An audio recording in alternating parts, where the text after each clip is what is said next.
દિયોદર એપીએમસીના ચેરમેને આપ્યું રાજીનામું. બનાસકાંઠા જિલ્લા ભાજપ પ્રમુખ કીર્તિસિંહ વાઘેલાને આપ્યું રાજીનામું. એપીએમસી ચેરમેન હતા ઈશ્વરભાઈ તરક. છેલ્લા કેટલાક સમયથી એપીએમસી ચેરમેન અને ડિરેક્ટરો વચ્ચે તાલમેલ ન હોવાનું ચર્ચાસ્પદ. થોડા દિવસ પહેલા ગુજરાત ભાજપ પ્રદેશના નેતા અને એપીએમસીના ડિરેક્ટરો સાથે થઈ હતી બેઠક. પ્રદેશ ભાજપના આગેવાન જયંતિભાઈ કાવડિયા સાથે કરાઈ હતી બેઠક. ભાજપ શાસિત 10 અને કોંગ્રેસ પક્ષના 6 સભ્ય સાથે એક ગ્રામ પંચાયત સદસ્ય સાથે 2 સરકારી કર્મચારીઓ સાથે 19 સભ્યોની દિયોદર એપીએમસીની છે કમિટી.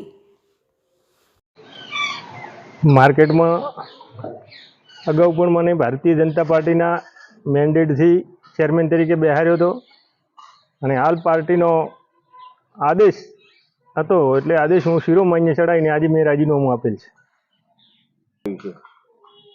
જિલ્લા પ્રમુખ આદરણીય કીર્તિસિંહ વાઘેલાને સૂચનાથી મને હતો એટલે મેં તેમને રાજીનામું રજૂ કર્યું છે.